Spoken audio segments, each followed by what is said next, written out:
Well, good morning. My name is Elaine Glover and I am disabled.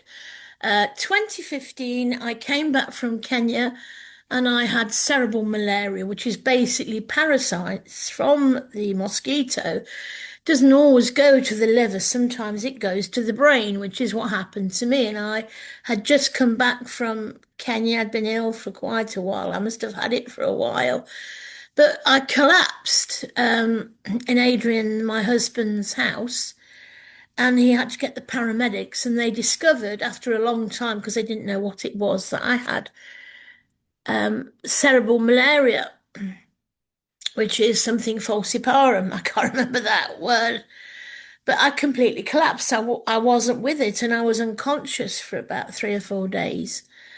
And they gave me 33% chance of survival. And they were constantly getting backwards and forwards to the tropical disease.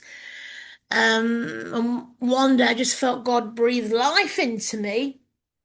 And I thought, what am I doing here? What are all these catheters? And so I got them to take them all off. And then the following day I signed myself out, which apparently is a part of um, typical brain damage. Because what happened was that my brain swelled and I became really ill. And during all this time, swelling going down, I would have, had brain injury, which I found out uh, virtually about 6 years later. So anyway, so this left me with fatigue. It's left me sometimes I can walk, sometimes I can't. I'm not very good on my feet at all. Can't move wise.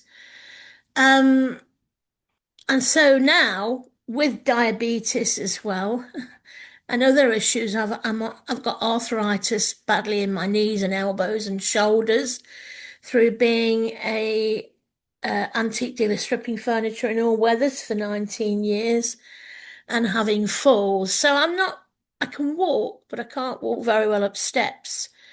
And I've lost my confidence really. And sometimes I can walk, sometimes I can't. So the reason why I'm doing this is today is I want to have a complaint really about Heathrow Airport. And not just about Heathrow Airport, but I would like to see uh, people who have disability, special assistance. It needs to change, and there needs to be more communication between the airline, between the holiday company, and between transport. Because what happened when I went to America was awful. So I'll begin.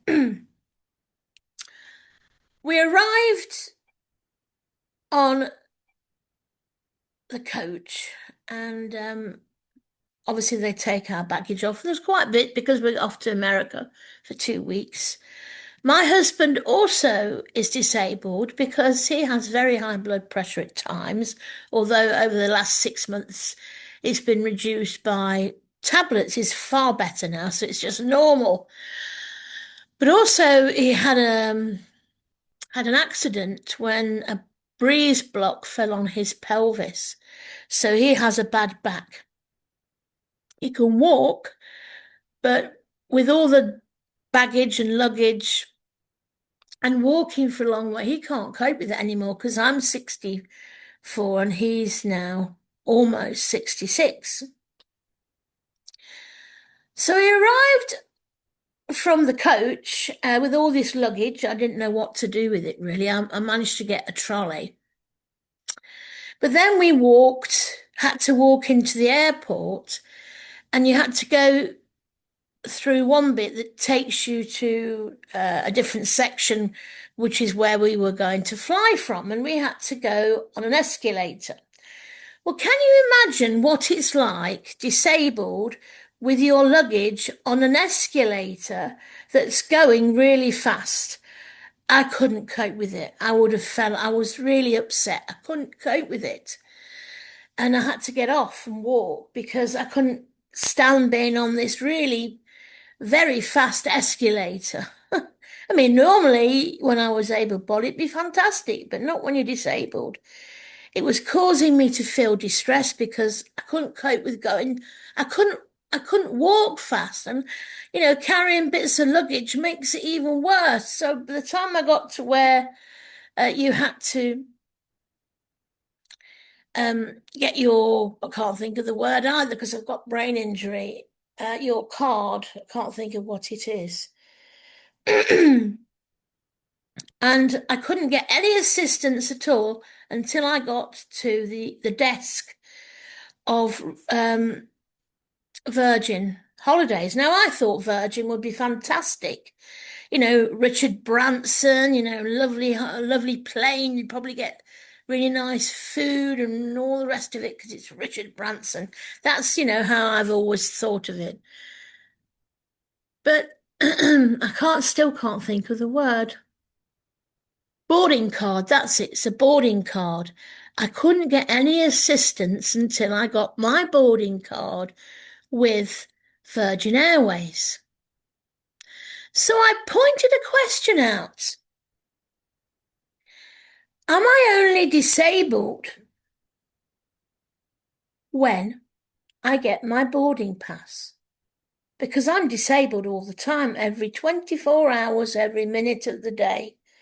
Behind me was a lady who had two crutches. She couldn't get any assistance till she got her boarding pass.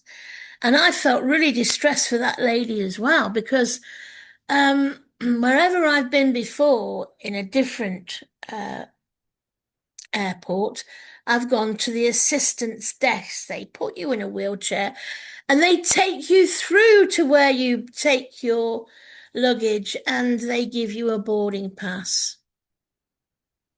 But not there, no. And later on, I discovered that apparently if you press something outside of the airport, you get assistance.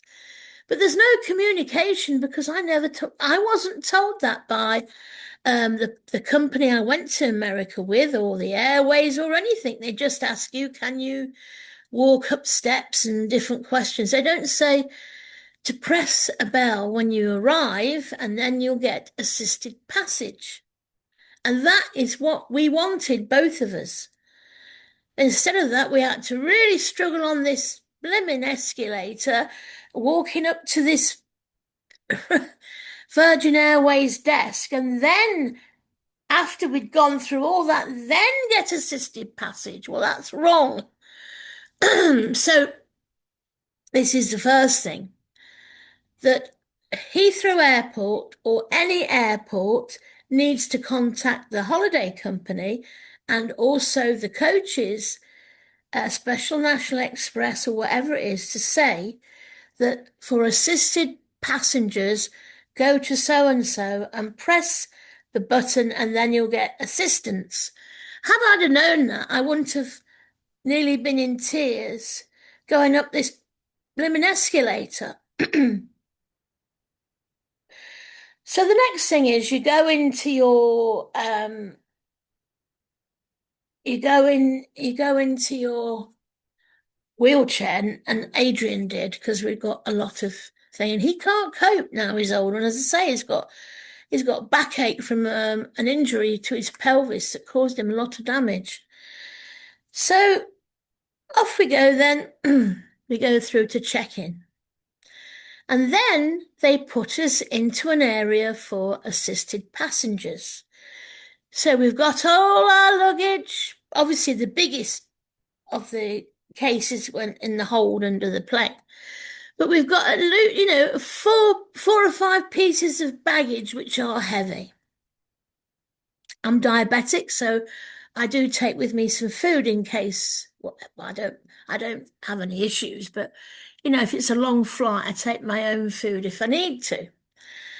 I can control my diabetes myself. So anyway, put us in this room where we're sitting with our luggage, and we've got to sit there until it's time to go and board the plane, which is a few hours. So when we've got all our luggage there, we've both got wheelchairs and we're really tired. How do we go to get something to eat? what do we do with our luggage? Where do we keep it? If we leave it there, they'll get rid of it. So there's poor old Adrian having to carry all these cases and push me and whatever to go into a restaurant that is so tight. How do I get pushed into a seat or a table?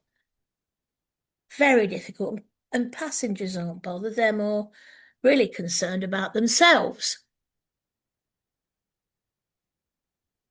And then we've got to get back. But we also like to have a look at some things so that we could buy stuff for friends or ourselves or our family, because on the way back, you never really have a chance to get anything. Not really. So that was a huge struggle. In the meantime, you want to go to the toilet. Well, the toilet's quite a long way, really, from where assisted passengers are, because, we can't walk very fast. And poor old Adrian was in a right old state. And at one stage, he collapsed, and he ended up having to carry the baggage, which he shouldn't be doing. He should be getting assisted passage. But the problem is, another thing I found when I was there was a girl there with crutches. She got the assistance straight away, but I said, hang on a minute. I'm disabled too. I can't walk. I've got brain injury. Why aren't you dealing with me? I need to go to the toilet. I'm incontinent. That's another one of my struggles is I need the toilet all the time. So,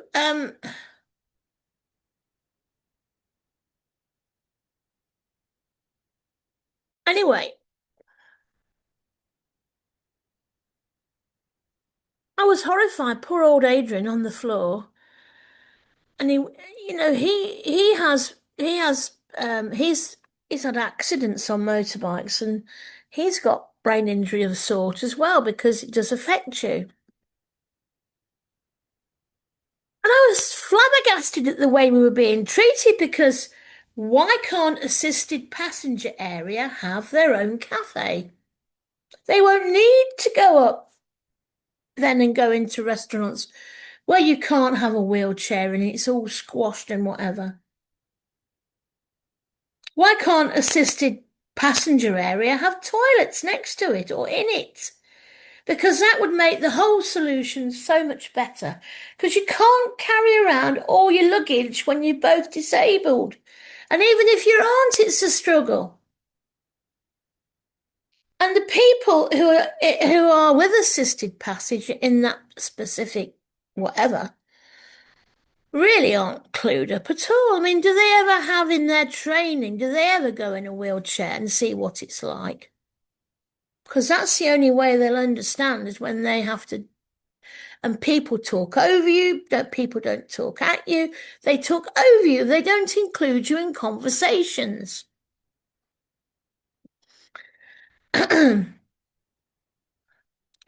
Then what happened? Obviously, we have to be taken over to where you're going to board the plane. And it's all pressure, pressure, pressure, pressure, pressure, pressure all the time.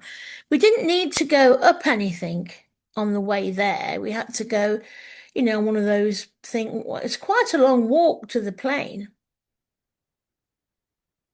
And once you get off out of the wheelchair on the plane, the cabin crew do not help you one iota. I'm struggling with my cases, trying to put them above the seat. And I said that I would pay to be upgraded, but no, you can't. No, no, no, no, we can't do that. No, no, no, no, no. Thank God we were put next to the toilet. I don't know what I'd have done. And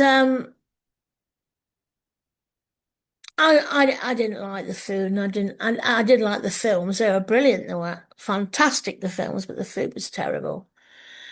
And I was really struggling with space. Got bags under the chair, up above, coats, and all these silly pillars and covers, which I didn't use. And I really struggled, but they don't help you at all. They don't. They don't help you. They feel that I don't know what they think. I can't really make a claim to that, but they don't help you whatsoever with your cases. Um, and once we got off in America, they were completely different. They were fantastic, completely different, far better way they dealt with it. Although I couldn't believe it was about 80 wheelchairs, and it took a long time to get through because there was one person with 80 wheelchairs. It's a lot. But why should Adrian have to nearly collapse on the floor because they're allowing him to carry his case when we'd booked assisted passage? I mean, the whole thing's crazy. It's not just about Heathrow Airport, it's about the whole situation. Firstly, as I say, you have to communicate.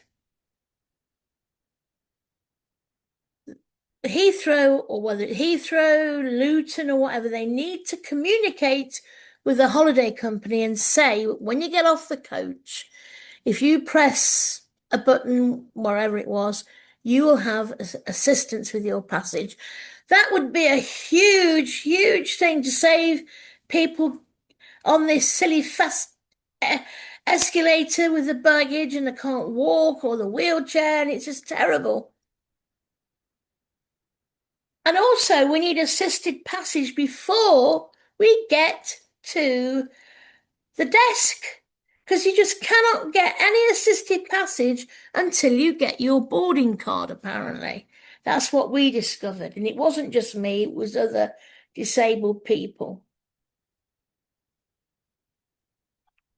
And then the assisted passage area needs its own cafe. Not just a vending machine, they need their own cafe and a toilet.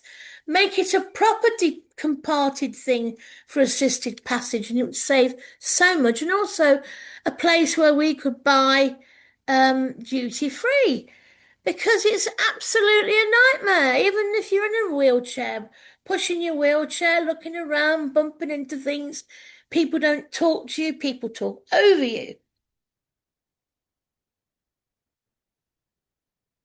And then the the crew need to help disabled people on with their luggage to put it under the chair and above. Else it's just an absolute nightmare. You can tell they're not really trained.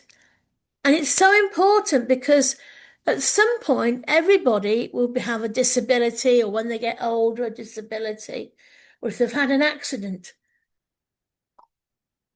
And disability isn't just one thing. Disability isn't just a broken leg. Disability isn't just a wheelchair. Disability isn't something you can just see. Incontinence disability, diabetes disability, broken pelvis, although you can walk, disability. All these things are hidden disabilities. And hidden disability is just as bad as somebody with a disability that you can see. I've sort of thought, what's that man doing in the disabled? He can stand, you know, but he had false legs. You couldn't see them because he was wearing trousers. And that was a wake-up call for me, because we all think of disability as this, that, and the other when it's so huge. I mean, I have to keep getting up and down to the toilet all the time, else I wet myself. If I'm by a toilet, no issues at all.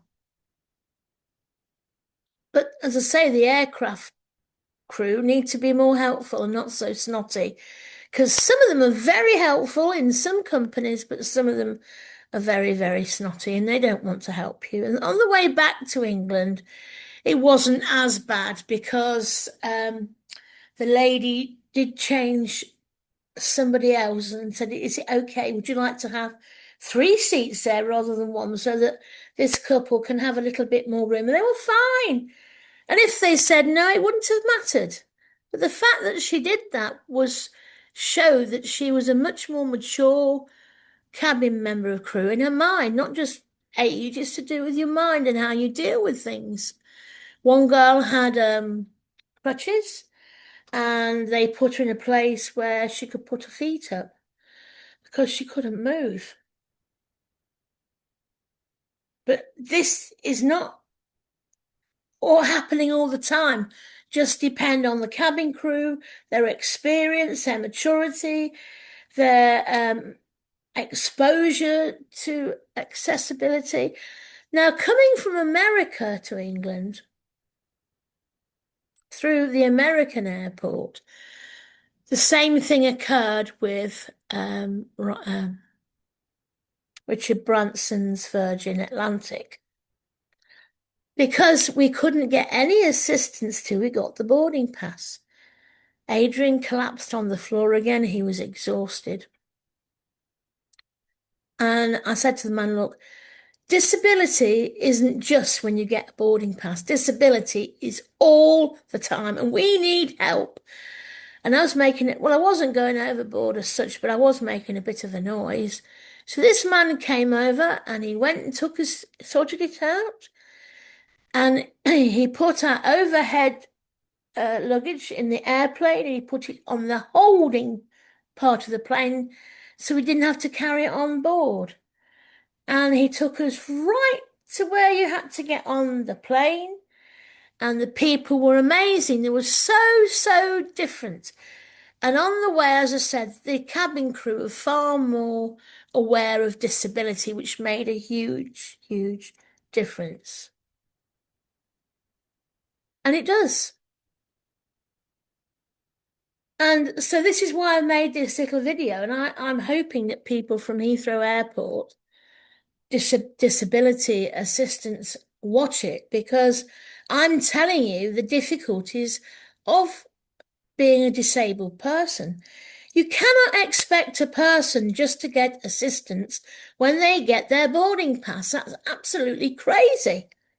You've got to communicate. You've got to communicate with the airport, the airline, the taxi or the coach or the bus, because I had no idea if you press that button outside of the airport, you will get assistance. And that's what I needed, because that first bit and the last bit, as I was going home back on the escalator, I said to Adrian, I've got to get off. I can't stand it. I'm going to fall.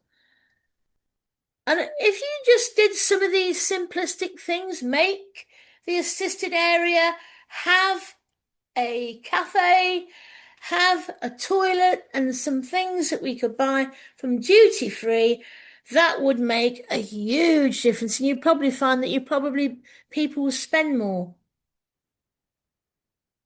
But disability is a huge thing, and as I say, it's not all one thing. So I do hope and pray that the Heathrow Airport will watch this and recognise that we need help from the time we get off the coach to pressing a button to get assisted passage without having all those escalators.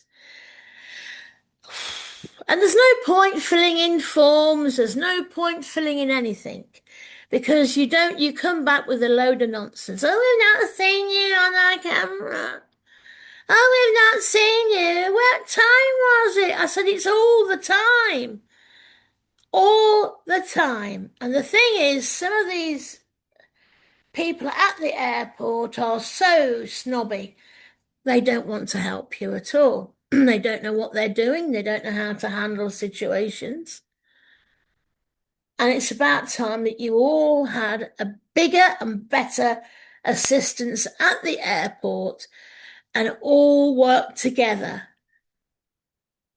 The airport, the air crew staff, and the holiday company and the transport. If you work together, you would find, probably you still have problems, everywhere's problems, but it'd be so much better and help your customers, because without your customers, you'd have no airport. So there we go. Thank you very much. And I hope and pray that your assisted managers, executives will actually talk about the valuable customers who are disabled and how to help them as they carry on. Anyway, goodbye. God bless. Thank you.